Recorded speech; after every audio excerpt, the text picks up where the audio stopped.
viendo el capítulo, vamos a iniciar el capítulo número 11 del libro de Apocalipsis.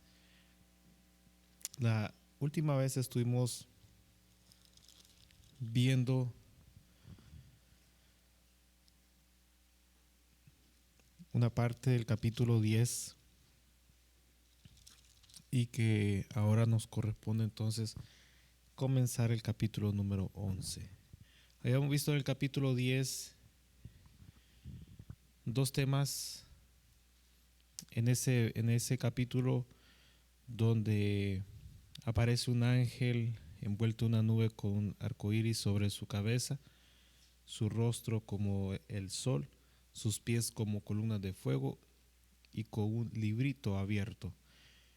Y luego a Juan se le ordena, como segundo tema, que tome ese librito y se lo coma. Ahí nos dimos cuenta que aparece Juan, ¿verdad? Que fue dulce como la miel en su boca, pero amargo en el vientre, dando referencia al tipo de palabra que él iba a estar presentando más adelante. Ahora en el capítulo número 11, hermano, aparece un tema nuevo, y este tema se refiere a dos testigos, así se llama, dos testigos que están presentes en este capítulo 11. Quiero mencionarles lo siguiente antes de continuar. ¿Se recuerdan que la vez anterior habíamos estado hablando, creo que cuando comenzaron las trompetas, creo que por la quinta trompeta, allá por el capítulo número 9 de Apocalipsis, vimos, hermano, que empezaron a aparecer muchas figuras bastante difíciles de interpretar. Recordemos que este libro Apocalipsis es un libro que tiene que utilizarse 4 maneras para interpretarlo. Uno es el histórico, otro el futurista, otro el simbólico y el otro el idealista. Y en este capítulo número 11 que vamos a ver ahora, quiero decirles de que se pone un poquito más difícil. Se pone un poquito más difícil en este libro, a este nivel del capítulo 11, porque comienzan a aparecer muchas figuras, diría yo, un poco complejas, y hasta el día de hoy han sido figuras que han tenido mucho dilema, cuál es la correcta interpretación. Una de las maneras más comunes que las personas ocupan para poder interpretar esto, y es bueno, uno, que buscan un sustituto dentro de la misma palabra de Dios y decir, está hablando de fulano o está hablando del otro o de aquel.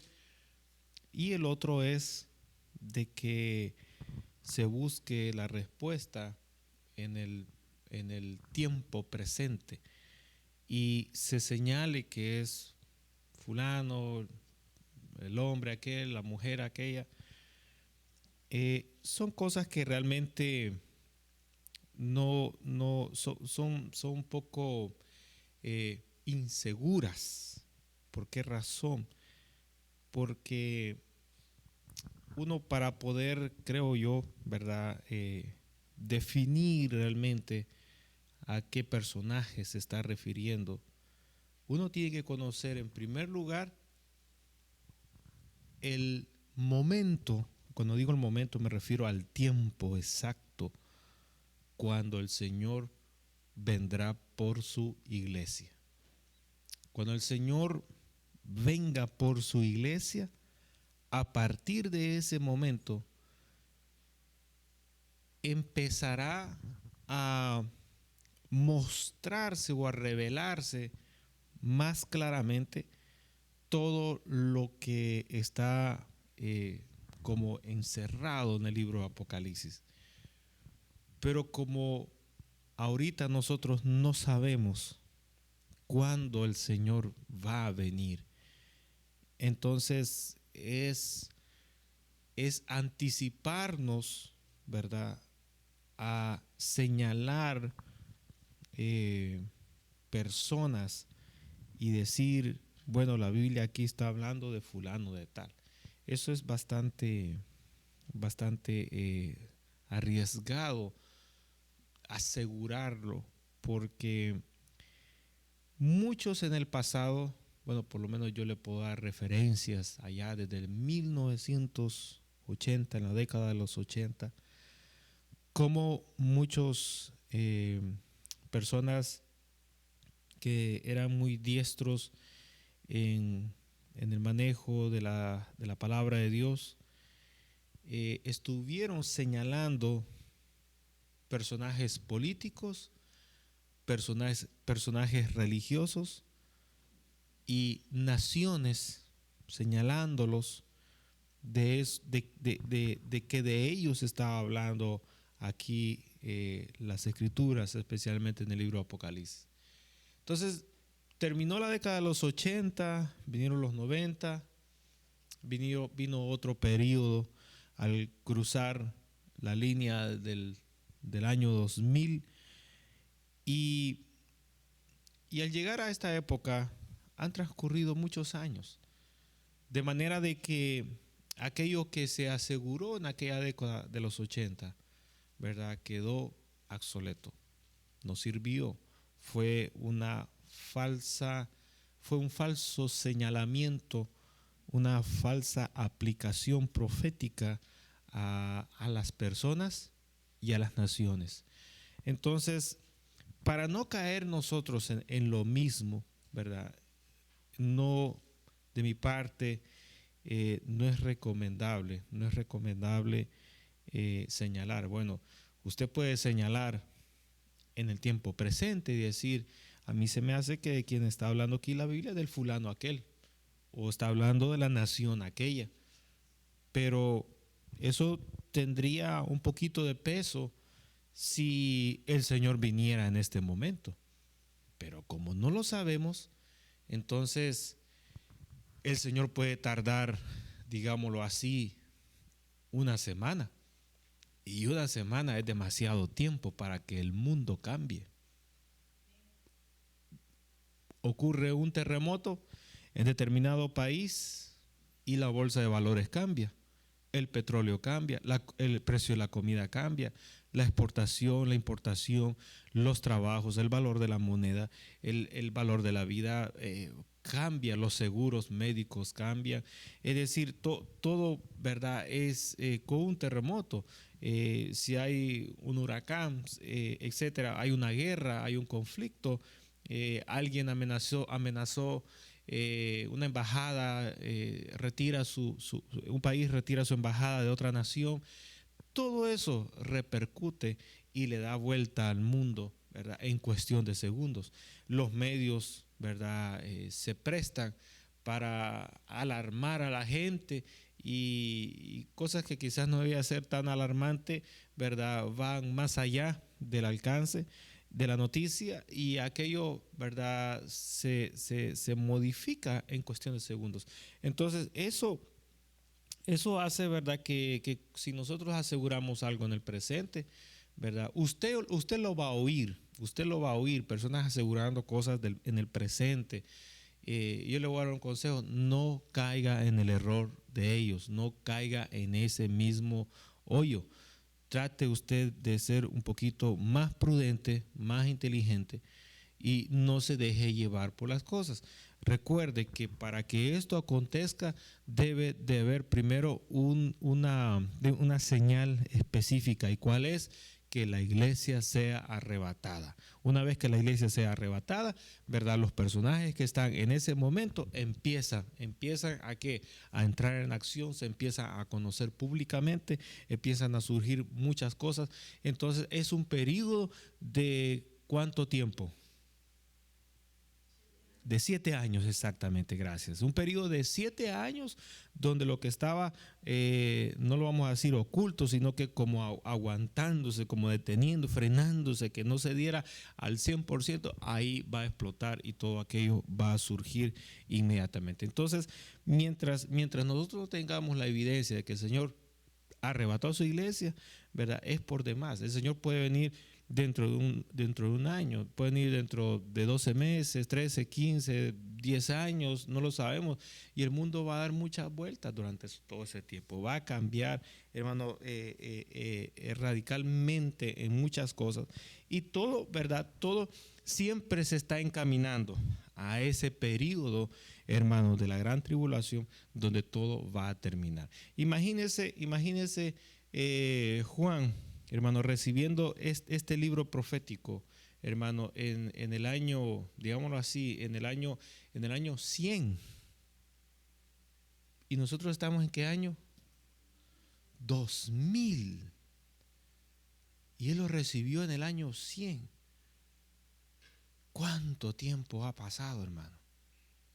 ¿Cuántas cosas el mundo ha ido evolucionando? Hermano, es incalculable mencionar la lista de todo lo que ha acontecido en el mundo. Entonces, Juan, al recibir el libro, hermanos, no vemos que los apóstoles están señalando a los políticos de aquel momento, a los religiosos de aquel momento, señalándolos con nombres, hermano, bíblicos, asegurando que está hablando de ellos. Ellos fueron prudentes.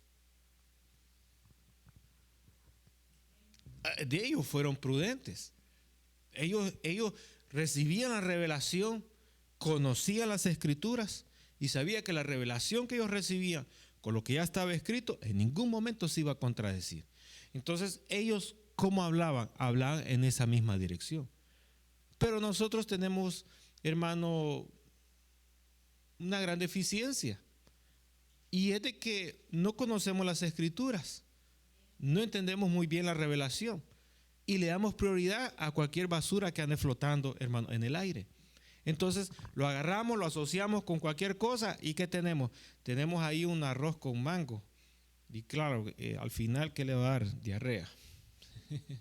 Entonces es como que está de moda eso, ¿verdad? Fíjese, ahora, ¿qué va a pasar? ¿Qué va a pasar, hermano? Cuando, a medida que nosotros vamos avanzando en esto del libro de Apocalipsis, hermano, si usted viera los comentarios de creyentes, hermano, se agarran a insultadas, hermano.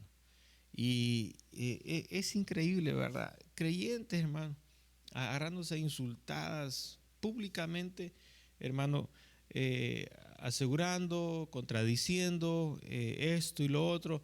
No debería de ser así. Deberíamos de ser prudentes y saber, ¿verdad? De que si usted asegura que la Biblia está hablando de tal cosa, refiriéndose a tal persona o a tal nación, bueno, entonces usted tiene que saber cuándo fue que el Señor vino, porque cuando el Señor se llevó a su iglesia, porque cuando el Señor se llevó a su iglesia, ese mundo de ese entonces es el mundo que esos son los personajes que van a entrar en acción. Pero si nosotros no sabemos, hermano, cuándo el Señor va a venir, los personajes pueden cambiar de la noche a la mañana. Muchos hablaban, hermano, de, por ejemplo, los años 80 ya, hermano, de esa década, por esos periodos de tiempo, hermano, de Rusia, de países, hermano, que estaban con una ideología comunista. Hoy, hermano, ya eso se acabó, eso ya no existe. Entonces, ¿dónde estaban aquellos, verdad, que aseguraban que tenían aquellos grandes ministerios, y que incluso, hermano, las iglesias los invitaban frecuentemente a que hablaran, hermano, de temas apocalípticos? Y, hermano, y toda la gente se quedaba asombrada. Pero, hermanos, y las presentaciones, verdad, que ellos daban, hermano, eran presentaciones, aparecían fotos, naciones y todo eso. Pero realmente muchos de ellos ya murieron. de esos personajes. Muchas de las naciones ya, hermano, cambiaron su sistema político, hermano. Y entonces, ¿verdad? Aquello quedó, ¿verdad? Como un falso señalamiento. Entonces, aquí a partir de ahora, el capítulo 11, vamos a entrar a ver cosas más complicadas, más difíciles de entender, cosas más confusas. Y les voy a pedir esto, vamos a tener prudencia en la interpretación, ¿verdad? No quiero señalar con esto que yo soy una persona deficiente, no me estoy defendiendo yo a mí mismo, sino que simplemente estamos rigiéndonos con lo que la palabra dice. Si la palabra, hermano, Dios le ha puesto un candado para que veamos que no hay más revelación, no podemos nosotros especular. Podemos tener alguna noción, y tener una noción hay que aclararla. Cuando usted tiene una idea que cree, por favor aclárela y diga, yo me imagino que pudiera ser, pero no asegure después que lo han apaleado con tanta doctrina, diga, bueno, yo decía que podía ser. Bueno, por favor especifique desde un principio, ¿verdad? Porque ahí se forman, hermanos, los bandos. Y en la misma iglesia dice, no, que la iglesia va a pasar por la tribulación, y el otro lado de las bancas dice, no, que la iglesia no va a pasar, el otro sí, que no. Entonces, para no caer en eso, ¿verdad? Seamos prudentes y tratemos de hablar correctamente, porque esto es bien delicado, ¿verdad? Es bien delicado, hermano, porque vuelvo y repito, a partir del capítulo 11 la situación se complica un poco más. Ahora, ¿por qué Dios, hermanos, Dios muestra el panorama apocalíptico, pero no lo aclara exactamente cómo va a pasar? Ahora, recordemos que Dios habla de muchas maneras. Y al no especificar bien las cosas, ¿verdad? ¿Qué es lo que Dios despierta en el oyente? Curiosidad. Ahora, ¿cómo el cristiano va, hermanos, a trabajar esa curiosidad? ¿Cómo la va a trabajar?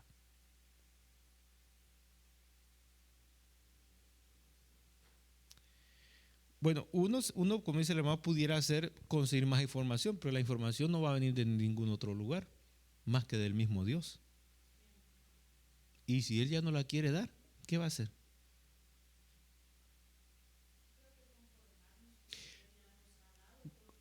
Excelente. Hay que conformarnos con la palabra que Él ha dejado. Y hay que esperar que llegue el momento de su cumplimiento. Hay cosas que no las sabemos. Y entonces, como no las sabemos, ¿qué es lo más común que nosotros hacemos?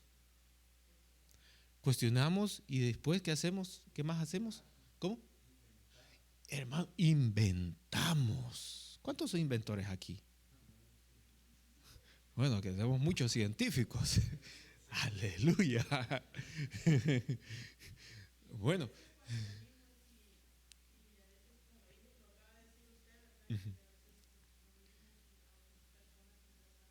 Y nos, exacto. Uno dibujó un gato, y vino el otro y le puso dos orejas, y viene usted, le pone los ojos y el bigote, y luego lo pasa al otro para que le ponga la cola y los pies, y no le puso nada, lo agarra y viene usted y le agrega ya cachos y cuernos y toda esa cosa, y no lo lleva, pero que se vaya así, ¿verdad? Esa parte es bastante delicada, es muy delicada, hermano. Muchos, por ejemplo, se van a consultar a pastores, por ejemplo, ¿verdad? Aquí en la iglesia ha pasado. Yo he predicado, ya terminé la predicación, ya le están llamando a un pastor y luego le llaman al otro, al otro, al otro. Entonces consultan 10 pastores. Le pregunto, ¿para qué viene aquí a la iglesia entonces? ¿Por qué no se va? Y se va y se queda donde le gusta. O si está aquí y está mandando información, porque entonces es un espía. Y como dice Pablo, ¿verdad? Que cuando él predicaba se metía gente a espiarlo. y se metían a la gente como falsos hermanos, de una manera hipócrita, hermano, falsa. Entonces, hermano, la palabra de Dios, ¿verdad? No se puede manejar el ambiente, la iglesia no se puede manejar, pero lastimosamente siempre existen esas personas. Mi hermano.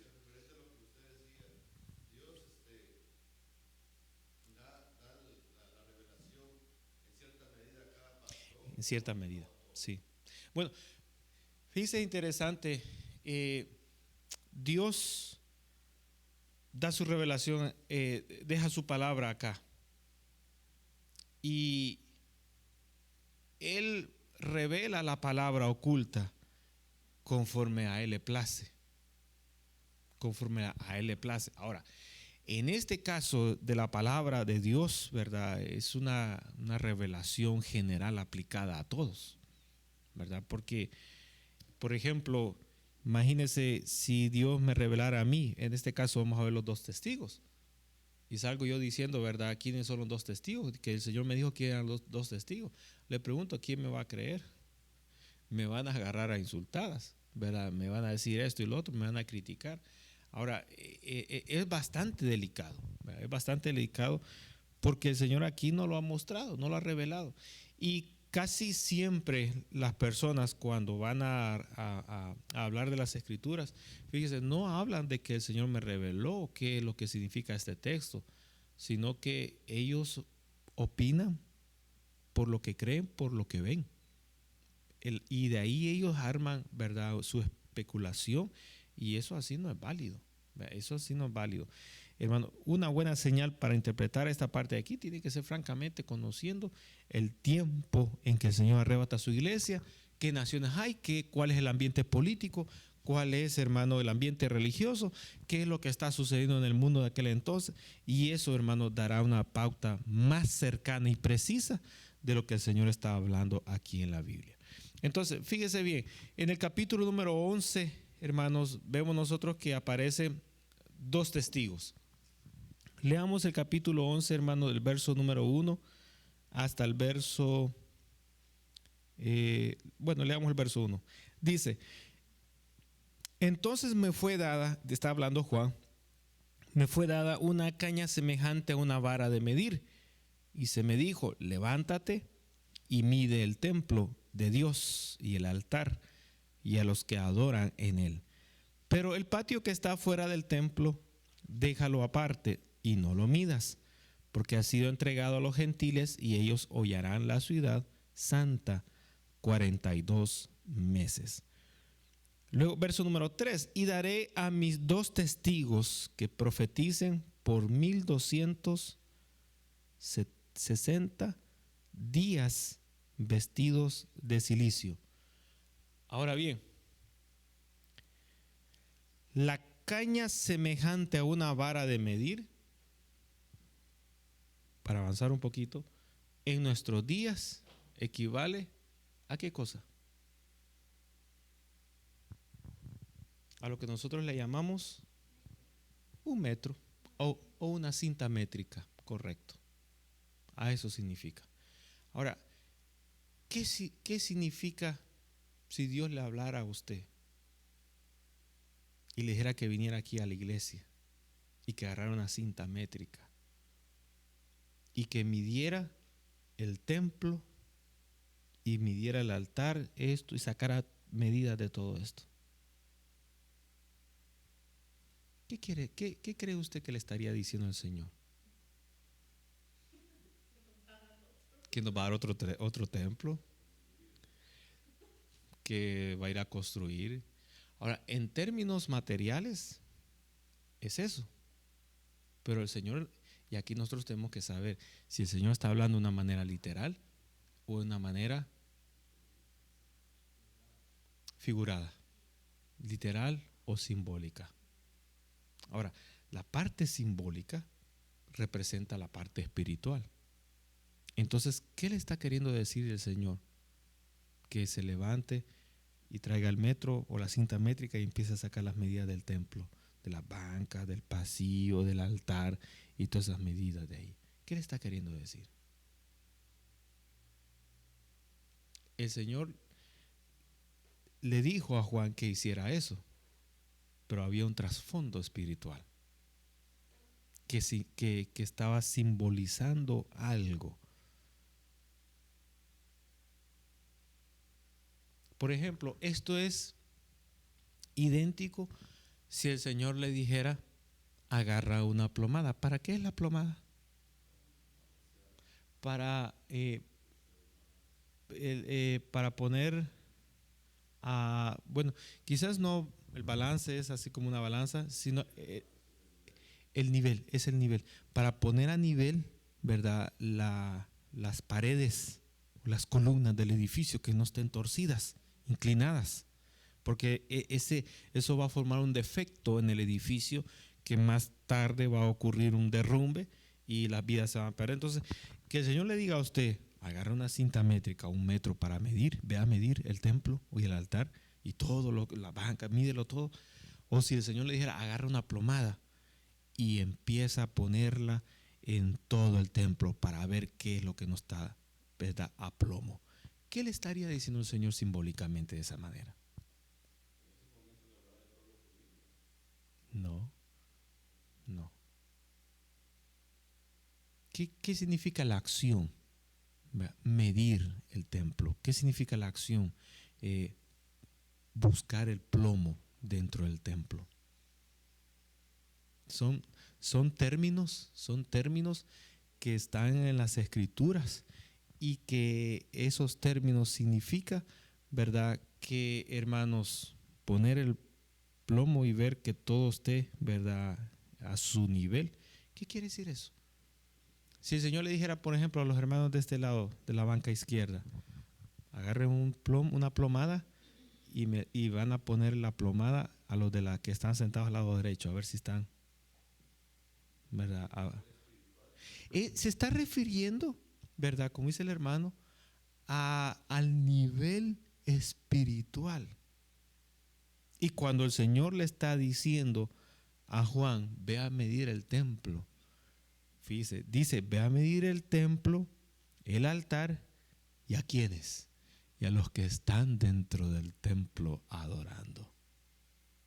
Es decir, hermano, eso es algo similar. ¿Se recuerdan en los primeros capítulos del libro Apocalipsis que el Señor se paseaba entre qué? ¿Entre qué se paseaba el Señor? Entre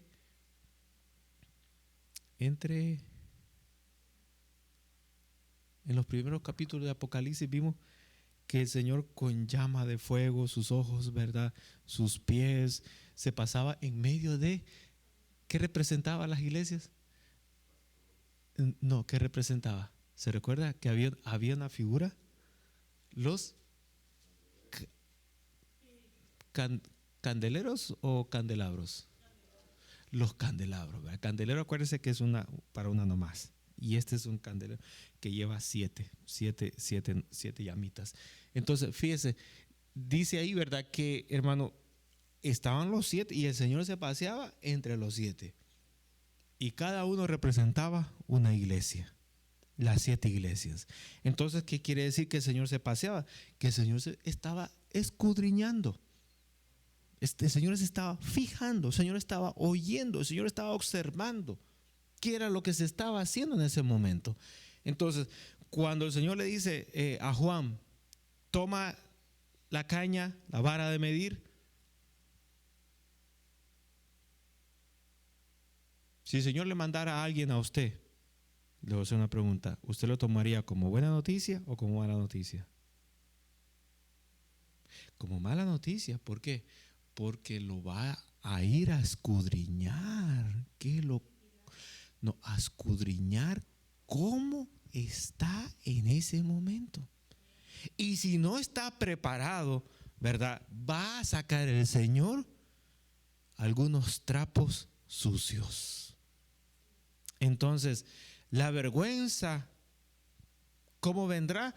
Ay, Señor, perdóname, no estaba preparado en este momento.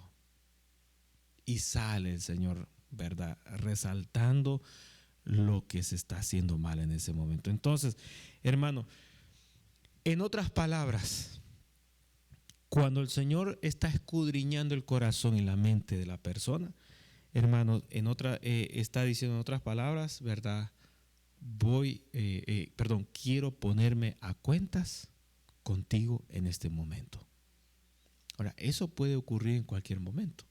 En un momento que quizás nosotros pensamos o pensemos de que todo en ese momento está muy bien, de repente, ¡pum!, aparece la visión, aparece la profecía, aparece la palabra, aparece el mensaje, poniendo a plomo la vida espiritual de cada uno de los creyentes que están en el templo. Entonces, hermano, estamos en un libro apocalíptico donde la palabra es juicio. Y esta encomienda que el Señor le da, hermanos, a Juan es juicio, hermano, reiterando una vez más el juicio.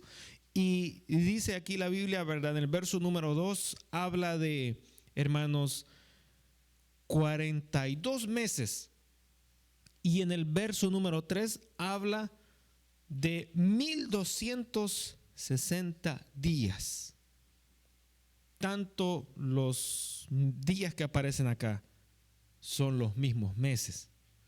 Y traducidos a años, resulta, matemáticamente hablando, hermanos, 3 años y medio. Es decir, que al llegar a la mitad del periodo de la gran tribulación, de los 3 años y medio, se da esta palabra del capítulo número 11. Vemos ahora en el verso número 3, dice, y daré 2 testigos. Bueno, aquí sale algo sorpresivo. 2 testigos. Daré a mis 2 testigos que profeticen por 1260 días vestidos de silicio. Es decir, por 3 años y medio que profeticen. Y la pregunta aquí es, ¿verdad? ¿Quiénes son estos 2 testigos? 2 testigos que son del Señor. 2, 1 y 2, son 2, 1 y 2. 2 testigos que profeticen durante el periodo de la gran tribulación vestidos de silicio. ¿Quién sabe cuál es el vestido de silicio? A ver, los jóvenes aquí. El vestido de silicio, ¿cuál es? Jovencita. Jóvenes. El silicio.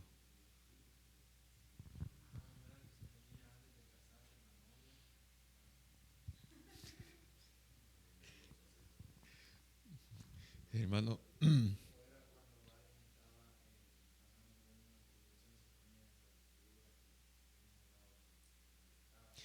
ay, por ahí sí, por ahí está, ahí vamos. Pero no se lo ponga a la novia, hermano. No se lo vaya a poner. Que va para una tribulación, sí, pero no se lo vaya a poner.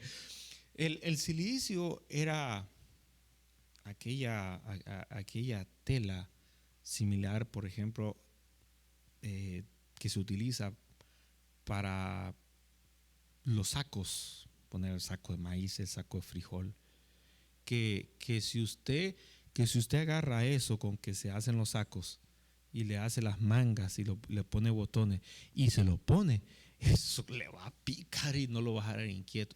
Ese es un manto, es como un manto, digámoslo. Realmente no sé si lo ocupaban para las semillas de aquel entonces, pero digámoslo, si fuera así, pues lo descosían y se lo ponían y ya estaba ahí. Yo no sé si a ustedes les pasó que cuando eran pequeños, sus padres en algún momento hacía de los mantos, de las mantas, les hacía los pantalones, alguna camisa fresca, cómoda, no sé.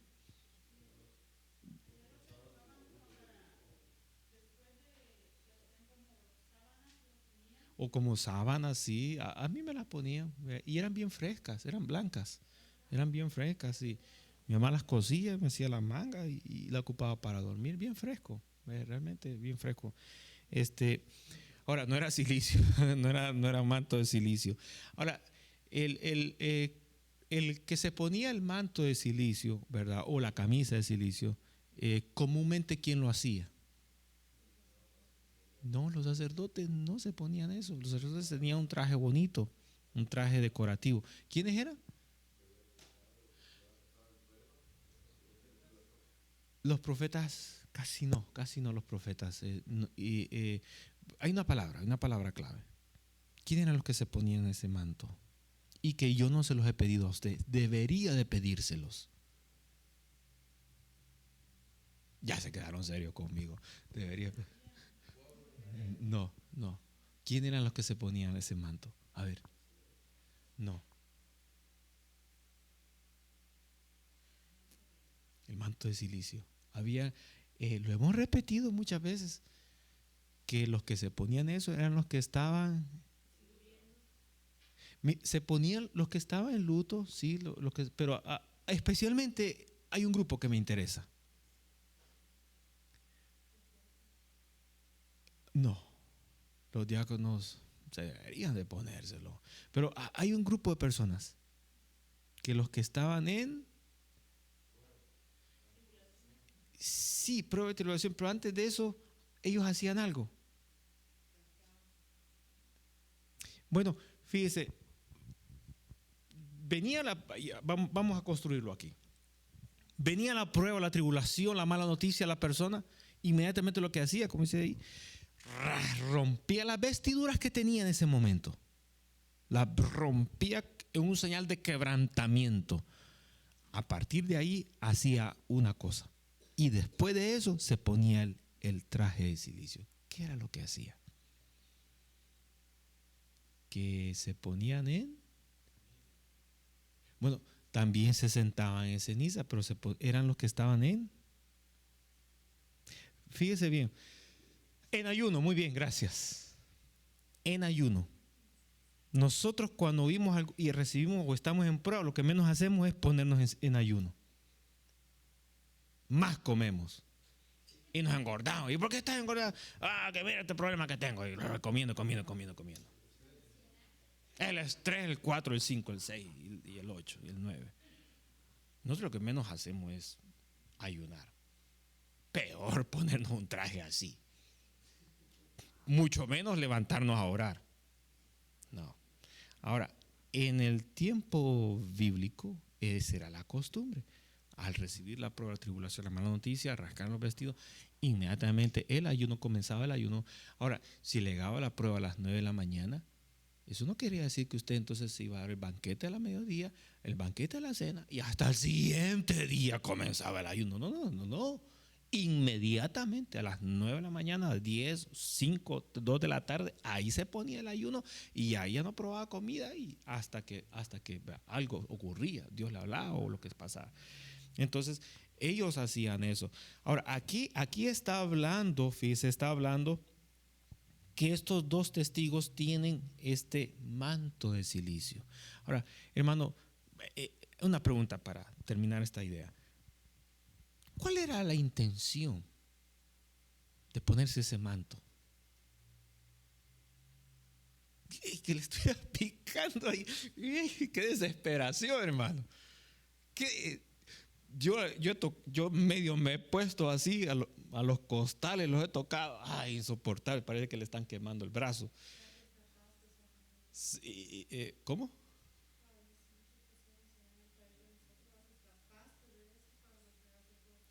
Imagínese.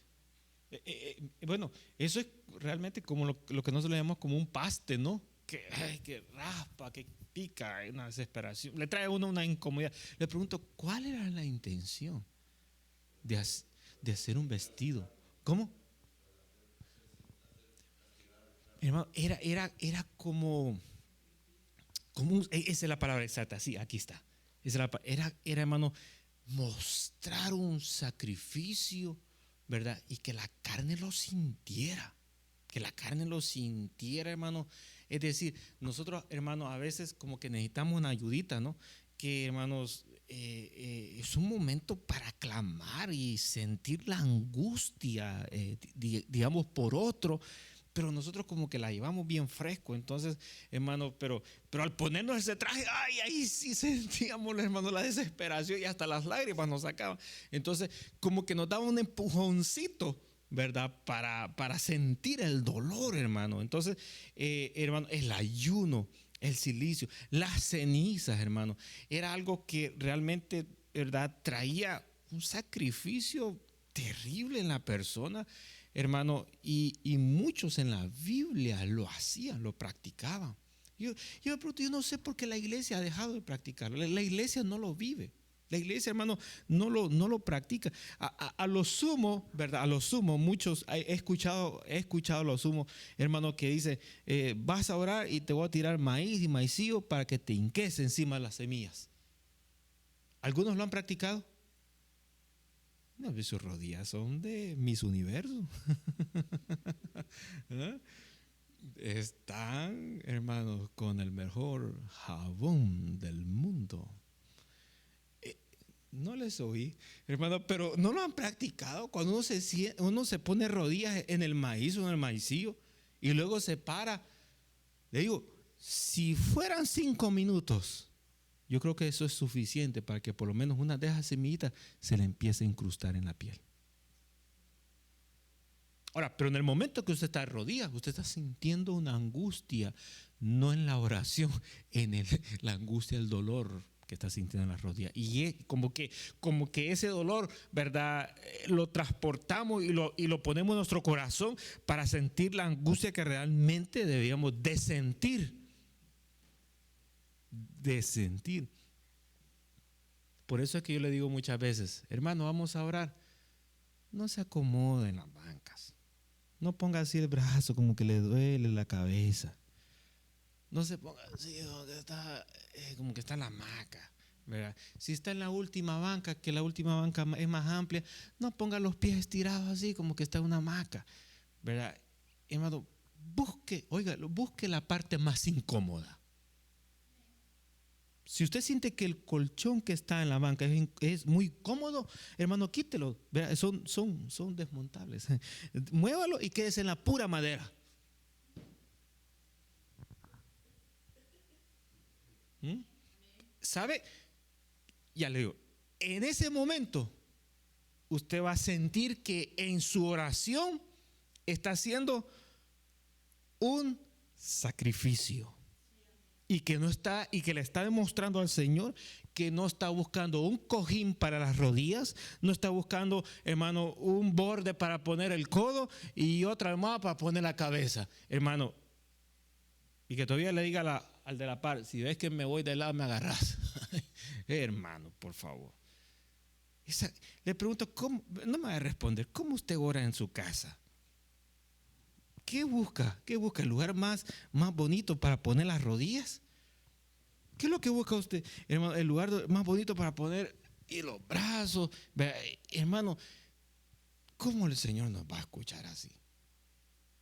Cuando usted ora, hermano, cuando usted le dice al Señor, Señor, háblame. ¿Cómo está? ¿Cómo está? ¿Con una Coca-Cola en la mano? ¿Viendo la televisión? Hermano, con un gran trozo, hermano, de pavo enfrente. Es decir, hermano, ¿verdad? Mire que el pavo ya lo cambiamos por carne asada, hermano. Es decir, hermano, dejemos las comodidades. Está en la playa con lentes oscuros y el mejor look y dice que está en prueba. Así que prueba, ¿no? Llámeme para estar así como usted también. Hermano, en la Biblia, ¿verdad? Ellos buscaban las cosas incómodas para, hermanos, no distraerse y demostrarle al Señor que estaba haciendo un sacrificio. Cuando usted viene aquí a la iglesia, le pregunto, ¿ha hecho usted un sacrificio por venir hoy? Me quedan viendo con nosotros. No, si nosotros no hiciéramos un sacrificio, no viniéramos nunca. Y a veces solo el venir ya es un sacrificio. No digamos si tenemos que no digamos si tenemos que hacer algo. Ay, Dios, doble sacrificio. Y si venimos en ayuno, hay 3 sacrificios, ¿verdad? Y si nos llegó la prueba, 4 sacrificios, hermano. No nos quejemos, ¿verdad? Por eso. Hermano, sintámonos que lo estamos haciendo para el Señor. y la incomodidad que sintamos, hermano, démosle gloria al Señor y apartémoslo a un lado, ¿verdad? Para que el Señor sea glorificado, hermanos, en medio nuestro. Entonces, diga, sí, perdón.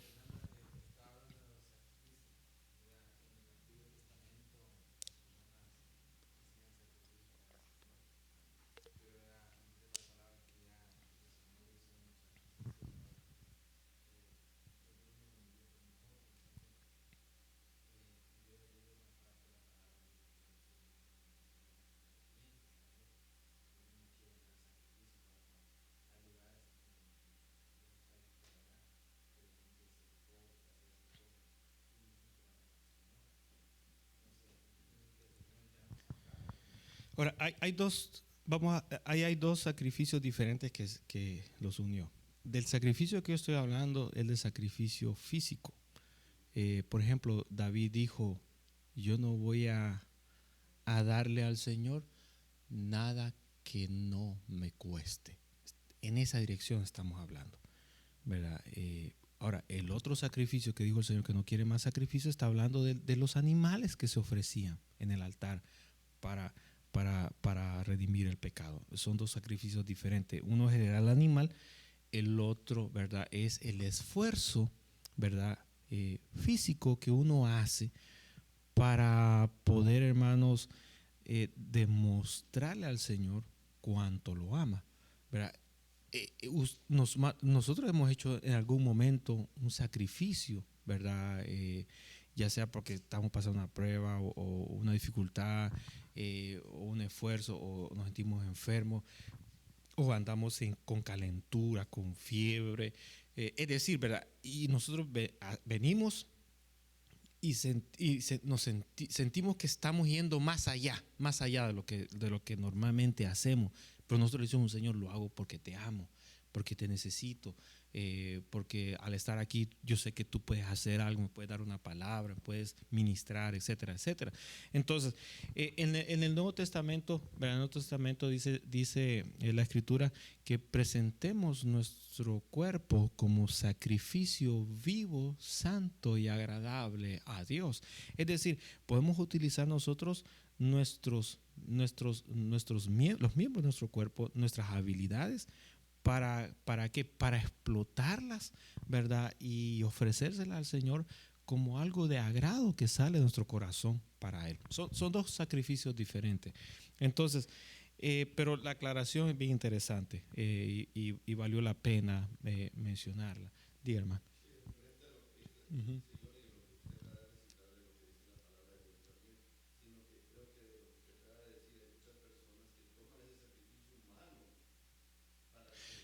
Sí, gracias. Se me había borrado gracias por recordar. Tenía eso en la mente y se me borró mientras estuve explicando.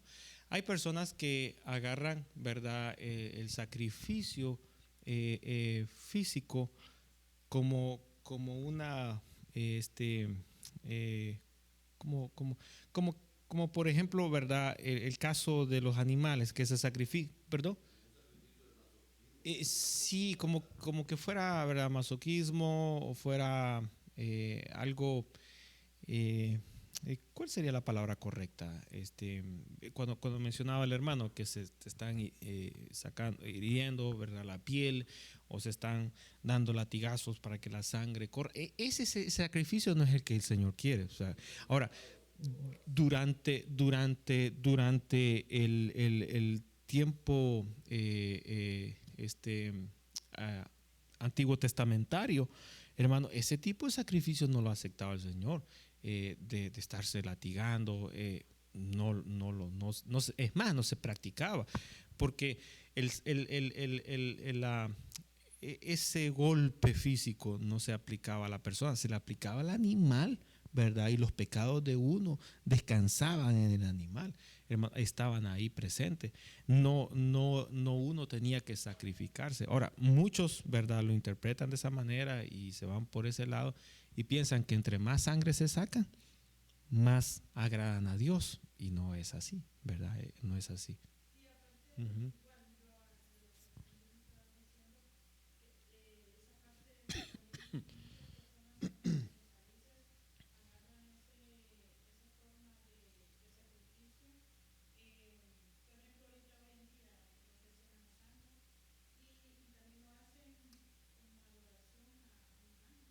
Sí. Ujú.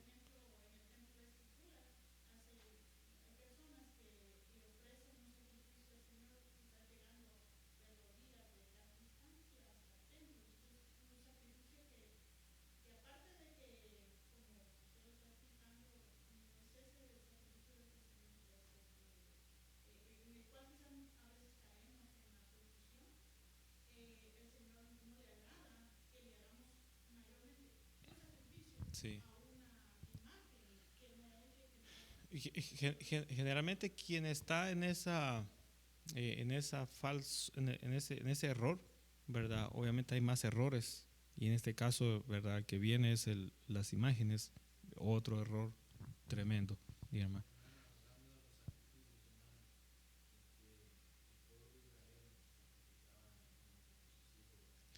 Ahora, no, el pueblo de Israel, el sacrificar hijos, ¿verdad? No era bíblico, no era aprobado por Dios ni estaba contemplado dentro de la palabra de él. Pero cuando Dios le dijo a Abraham que sacrificara al hijo, ¿verdad? Era una prueba que el Señor quería ver hasta dónde llegaba. Ahora, el Señor vio, ¿verdad? Que él de verdad le creyó a ojos cerrados, como decimos. Y en el momento que levantó la mano con el cuchillo, ¿verdad? El Señor lo detuvo y le dijo, ya, ¿verdad? No lastimes al muchacho. Lo que quería era verte hasta donde tú llegabas. Entonces, en una prueba, eh, paralelamente, el Señor siempre permite que la prueba corra completa para vernos cómo actuamos, ¿verdad? Y cuando entonces ya llega el momento, ahí dice, ya se acabó, ya vi cómo eres en medio de la prueba. Entonces, la Biblia habla de muchos casos donde muchas personas sacrificaron a sus hijos, pero no era por influencia de la palabra de Dios o mandato de Dios, sino que era por influencia de las demás naciones. No solamente sacrificaban a los hijos, no se los sacrificaban a Dios, se los sacrificaba a quién, ¿cómo se llama? Deme el nombre del Dios a quien se los sacrifica. Balaam no era Dios, era Baal. Bueno, hay, no, Zeus es de los griegos. Hay un Dios al que le sacrificaban y comienza con M de mamá. Al Dios, no, ese era un pueblo.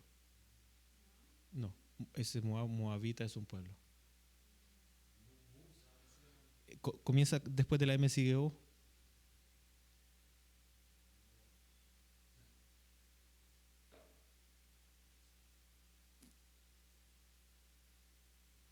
Aquí, los jóvenes. Al Dios sacrificaban y los pasaban por fuego. Los pasaban por fuego, los sacrificaban a ese Dios. Y en momentos de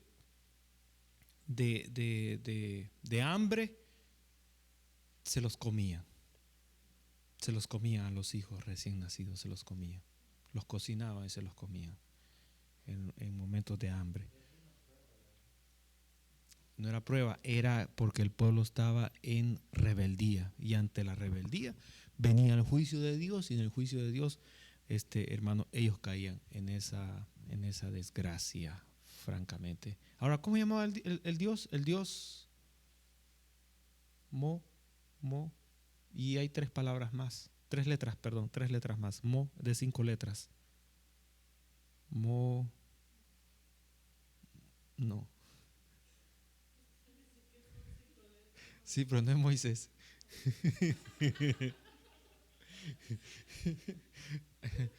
El Dios Moloch. Moloch. Moloch, con C al final. Moloch. Al Dios Moloch.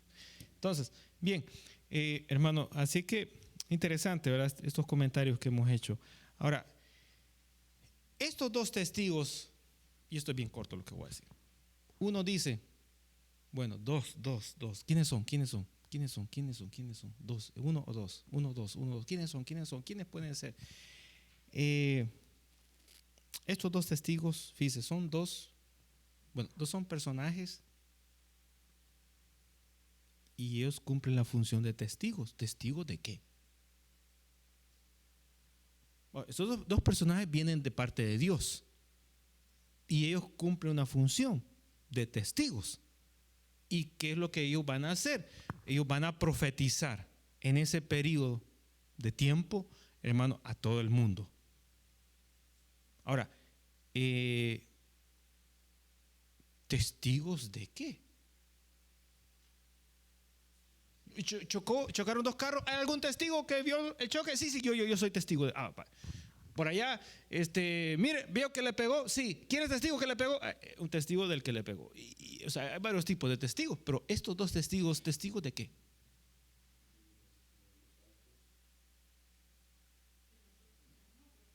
Sí, exacto, muy bien, muy bien, muy bien. ¿Testigos de qué? Interesante. ¿Testigos de qué? Ellos van a profetizar.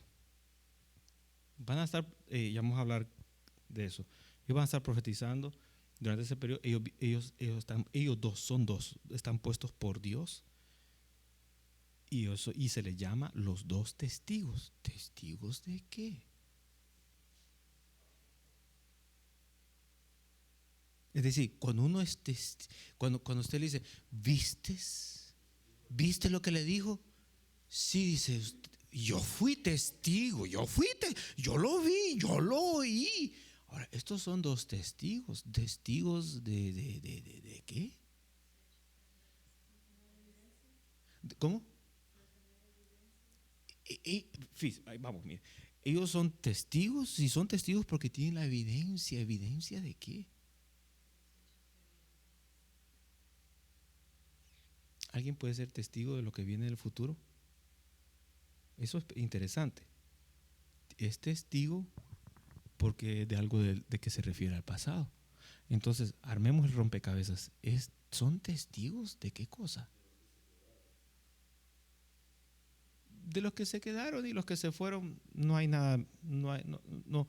Es un tema que ahorita no está cobrando valor. Cobró valor allá, bien atrás, cuando estaban ya la iglesia arriba, los 144,000. Pero en este caso, los testigos, hermano, el libro Apocalipsis es un libro de,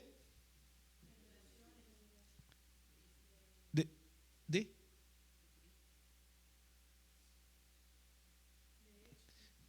de hechos,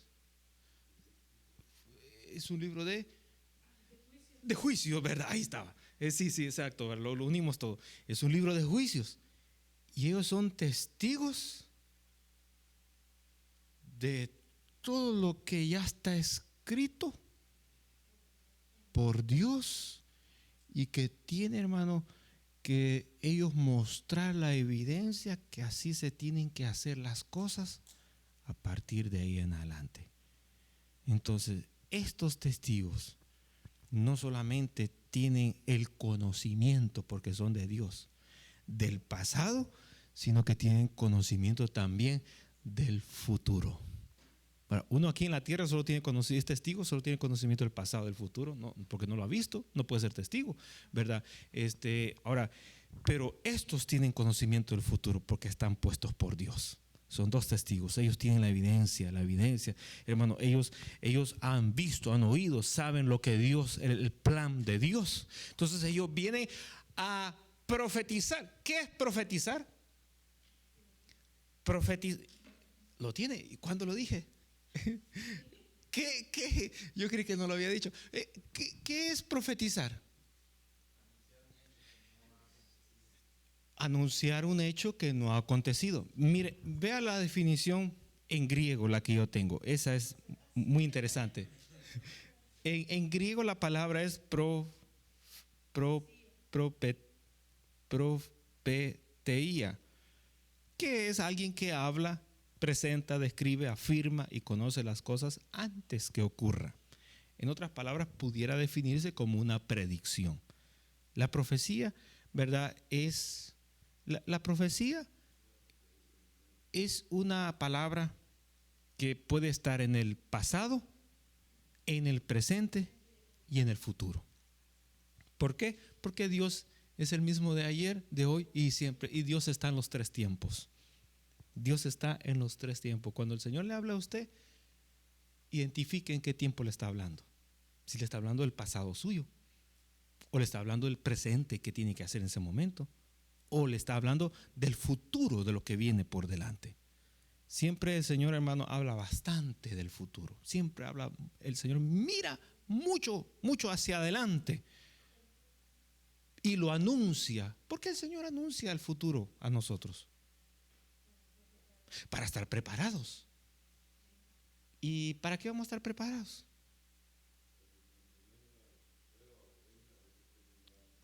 Agregue la bendición, por favor, para que cuando venga la prueba, la bendición, estemos preparados. Hermano, cuando el Señor da la palabra, esa palabra tiene que impactarnos en ese momento que Él la anuncia. Si el Señor le dijera a usted que va a ser pastor y pastora, le digo la prueba, dice. Si le dijera al Señor que usted va a ser pastor y pastora, es para que usted se empiece a preparar. Se empiece a aprender ya Génesis por lo menos, de memoria. Para comenzar, por lo menos. Para comenzar. Es para preparar. Entonces, la visión suya va a cambiar. Y la gente dice que te volviste loco y de verdad que agarraste en serio, te aprendiste Génesis, pero no seas bobo, el pastor dijo bromeando. ¿Y quién se lo ha aprendido? Entonces viene usted y le dice, no, pero es que mi vida cambió desde que el Señor me habló. Y a partir de ese momento yo lo creo y voy a caminar ya como pastor y como pastora. Entonces cambia. Por eso es que el Señor anuncia para cambiar en ese momento nuestra visión, borrar la que tenemos del pasado y hacer una visión nueva del futuro. Dios siempre que habla, borra las cosas. ¿No lo ha visto usted que tiene un gran borrador y borra todo lo que usted había escrito en la pizarra? Y viene él y escribe algo nuevo. Y usted se queda, ay, eso no lo sabía. Siempre Dios hace así. Siempre que Él habla, borra todo, hermano, hasta el presente borra. Y le habla solo del futuro. ¿Para qué? Para que cambie su forma de pensar, su forma de ver, su forma de hablar. Para que cambie lo que hay dentro del corazón. Que esa es la visión ahora de Dios y en eso se tiene que enfocar. Pero viene uno de necio y borra lo que Dios está poniendo y lo había puesto. Y viene uno y agarra el marcador de lápiz y vuelve a poner lo que tenía el pasado. Y el Señor viene y dice que no te había dicho que lo borraras. Pero es bien interesante, hermano, cómo el Señor le da palabra profética a estos dos testigos para que hablen. Y muchos dicen, ¿verdad?, que estos dos testigos dicen, bueno, estos testigos parece que son dos personajes en la Biblia que nunca vieron la muerte. Porque curiosamente en la Biblia hay dos personas que nunca vieron la muerte. ¿Quiénes son? Elías y Enoc. Gracias. Aquí, ¿qué pasó? Aquí están con fuego, hermano. Aquí están del fuego. Vamos a ver de este lado qué pasa aquí. Hermano, tírele fuego para este lado. En el nombre del Señor, que se quemen las brasas, hermano. Ahora viene la otra pregunta. Ahora, en la Biblia, ¿verdad?, en el Antiguo Testamento hay dos personajes importantes, más relevantes que muchos. ¿Quiénes son esos dos? Moisés y Elías, empate. Tírele ahora, hermano. Ese fue el fuego que les tiraron a ustedes, ¿verdad? Recibieron de Dios. Entonces, Moisés y Elías. Ahora, entre los dos hay uno en común. ¿Quién es? Elías. Exacto, Elías. En una es Elías y Enoc y en este es Elías y Moisés. Cuando dicen la ley y los profetas, se está refiriendo a la ley. ¿Quién puso la ley? Moisés la trajo, ¿verdad? No es que él la puso de él mismo, no, que él la recibió de Dios y la puso. Entonces, y los profetas, entre los profetas, el profeta, hermano, que está, ¿verdad?, en la cúspide es Elías. Ahora, cuando el Señor se transfiguró, ¿a quiénes trajo?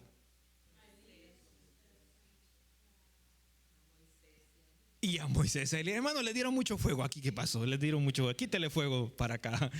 Moisés y Elías, díganme, hermano.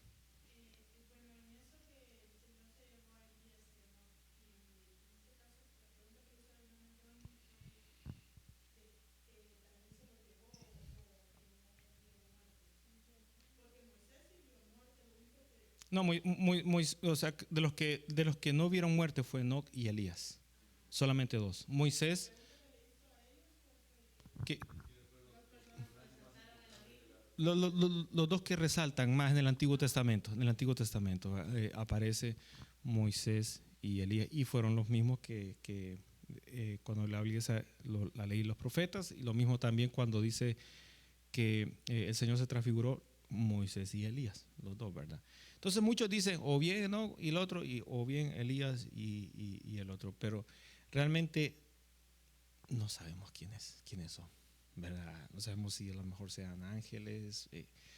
Hasta aquí en este momento de capítulo 11 no tenemos ninguna referencia más que dos testigos y vienen de Dios. ¿Cómo vienen de Dios? Regresaron. Bueno, lo interesante es que si profetizan, bueno, no serían ángeles. Les pregunto, ¿hay un ángel que profetiza? Generalmente la profecía está ligada al hombre, a la carne y al hueso, a la carne y a la sangre aquí, ¿verdad? Eh, Generalmente la profecía está ligada. Cuando nosotros estemos en el cielo, allá no vamos a estar profetizando. ¿Para qué vamos a profetizar allá? La profecía la necesitamos aquí, no allá en los cielos. Allá vamos a estar delante del Señor. Y allá no vamos a estar reprendiendo al diablo. Fuera, fuera, hombre Jesús, apártate, te ato. No, nada de eso. Y vamos a estar en su gloria, ¿verdad? Entonces, la profecía la necesitamos aquí. Ahora, vienen los hombres. Ahora, si pensamos en seres humanos, nosotros decimos, pues, tiene que ser gente, alguien relevante. Bueno, que sean dos, que tengan la misma cualidad. Bueno, que lo más relevante es Moisés y Elías, o los dos que no murieron, ¿verdad? Elías y Enoc. O incluso alguien pudiera decir, también el Señor habló de Juan el Bautista como alguien grande en los cielos. ¿Y quién lo acompaña? No sé si usted quiere irse ahí a la par, hermano. Es decir, hay, ¿verdad? Es un misterio cómo. Ahora, al Señor, fíjese, proféticamente en el Antiguo Testamento se mencionaba que vendría un Elías. Un Elías. Ahora, ¿qué significa la palabra Elías? Lo que significa la palabra Elías es el mismo significado que lo que significa el Señor Jesús. Entonces, para nosotros es confusión, pero en términos de raíces, ¿verdad? Originales de los idiomas, significaba lo mismo, ¿verdad?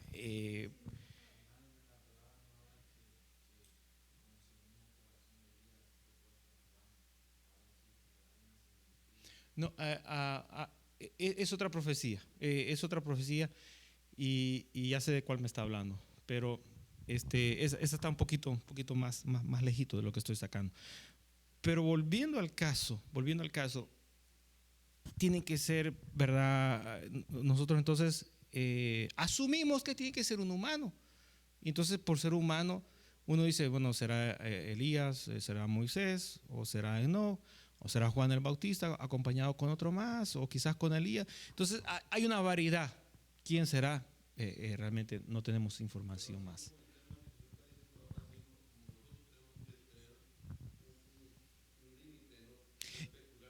Exacto, muy bien. Sí, sí. Dios, el Señor tiene el poder, como dice el hermano. Puede ser que resucite entre los muertos, puede ser que venga a los cielos o que aparezca de repente. El Señor tiene poder para hacerlo todo eso. Ahora, pero ¿a quiénes va a hacer, verdad? Hay un límite, como dijo el hermano. Tenemos un límite y a partir del límite, si decimos algo, tenemos que decir, bueno, podemos suponer, pero no es seguridad. Punto, ¿verdad? Hay gente que supone y asegura hasta la muerte. Ahí estamos, hay un problemita ahí, ¿verdad? No podemos aseverarlo tan repentinamente, a menos que la palabra lo especifique. Pero aquí hay misterio, ¿verdad? ¿Quiénes son esos dos testigos? Interesante. Bien, hermanos, llegamos hasta acá. Vamos a continuar hablando de más cosas para la siguiente ocasión. Hay algo bien interesante, y lo quiero dejar picado. Déjeme abrir, solamente es una palabra. ¿Han visto algo ahí, hermano? En Apocalipsis capítulo 11, hermanos, dice en el verso